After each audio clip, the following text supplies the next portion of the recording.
How does a little girl move like that? I'd break my neck. She's like 6 years old. Wow, I wish I could have done that when I was younger. These are just some of the things that most people would say when they see a 6-year-old tiny little girl flipping through the air doing extreme tricks that could kill you. This sport is the one and only gymnastics. Gymnastics is one of the most difficult sports that you could ever come across or try.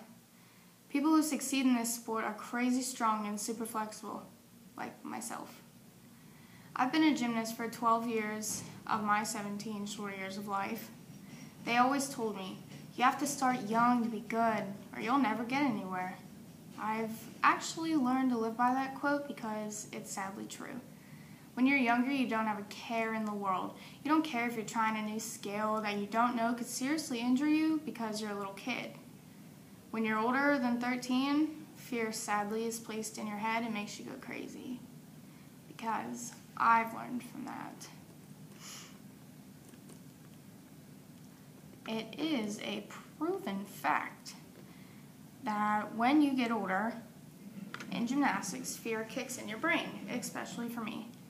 Having to deal with ADHD and growing older in gymnastics really plays with your head. Little ones don't usually understand when they say, come on, if you can do it, I can do it. If you do it, I'll do it. And then you get really embarrassed when you say, I can't. Older girls in the gym are supposed to be setting an example for the little ones, but we always get jealous when they do skills that we can't do at our age. Everyone who isn't a gymnast always says, oh, gymnastics is so easy. All you do is go out in that little leotard and prance around the floor and do cartwheels. When little do they know, it is very complex and more complicated than they think. You have to be mentally prepared before you even do a simple skill as a handstand. Gymnastics can be easy at some points in time when you've done the skill over and over and over again. A cartwheel is like nothing to me. I can do a cartwheel lefty, righty, backwards, fast, slow, with my eyes closed, eating pizza on the top of a bridge.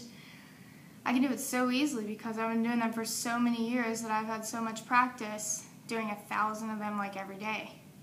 But when it comes to floor, I can show off like there's no other. I can do that because it's become my favorite event out of the floor. Vault bars, B-man floor. Making up floor routines is my absolute favorite thing in this whole wide world to do because I love to show off my dance, my flexibility, and my powerful tumbling passes. Over my 12 years of being a gymnast, I've had 7 different floor routines and musics. I love picking my own music. This sport may look fun and all, but there are really terrible breakdown points in it that can scar your career and you for life. I've had tons of those moments though. My worst moment in gymnastics usually have to deal with injuries and not being able to do an event for the meet. Not being able to compete in an event for a meet, especially if it's your favorite, is one of the hardest things for a gymnast and myself to deal with. This all started when I had trouble with my tumbling. I lost my tumbling for a year. It really stunk because I had to learn everything all over again. But it doesn't just happen to me, it happens to every single gymnast out there. It's not something that happens every year, but it's very likely for someone to get it when they're trying something new or even old, something that they've done 1,000,000 times. These are called mental blocks. Mental blocks happen on every event. My mental blocks were usually on my round-up back handspring, back tucks on floor, souks on vault, back handsprings and back walkovers on beam, and flyaways on bars. All of these skills are something a 6-year-old can do, but I started getting blocks when I turned 12. They're so frustrating to deal with because you know you can do them. You've done them 1,000 times, especially on your best event. That's usually where all of mine happened. Injuries are also hard to deal with as a gymnast because even the smallest injuries sometimes you aren't allowed to compete. I could write a book with all the injuries I've had. My coach always tells you, oh, you're fine, walk it off, put some ice on it, sit down. My favorite thing that she'd say is, why don't you go condition if it hurts so bad? That instantly made it feel better because even if it didn't hurt, then you got caught in lying. My worst moment was when I was out of gymnastics for 6 months because I overstretched the ligament in my lower back, and that really set me back real far. And even though I was in the sport for so long, I lost some of the skills that I can do. You lose things faster than you think when you're in gymnastics. But there are some bright sides to gymnastics because the meets are fun, but sometimes they're rough. It depends where you are and what teams are there. You always know your team is going to lose when the Parkettes, Gymnastics, which is my team, and Prestige are at a meet. We're the top 3 teams in the state of Pennsylvania, and those are the teams that make you look. We're the strongest and biggest teams. When you walk out on the floor after marching, you know deep down that you're going down today. There are very slim chances beating these 3 teams in a meet. The Parkettes is where my coach, Crystal Uzlak, went to gymnastics.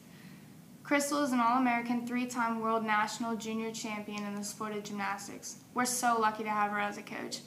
She isn't the nicest or easiest coach to learn from. We understand she gets frustrated with us because we aren't at her level yet, but what's the point of being a coach if they aren't hard on us? That's why we have to accept her criticism. In my final year of gymnastics, which is this year, I'm going to be a senior in August. You have to stop doing gymnastics when you're a senior after states because if you're not good enough to move on to college gymnastics, then you're done. This is one of the most emotional times in this sport. Every time I walk out on the floor, I'm one step closer to my mat. It's my last meet ever. That concept is very hard for me to grasp and accept. I love this sport so much that I would do it till I'm flipping in my grave. I have to accept that it's the last states I'll ever have, last time I'll actually sing for my team. I'm compete on my events, do my hair, wear my wrist guards, wrap my ankles, and stand on that podium and salute for the last time ever in my career of gymnastics. My last meet is going to be so hard for me to compete in, but I have to go out and have the best meet of my life to end my career with a bang and know I did my best.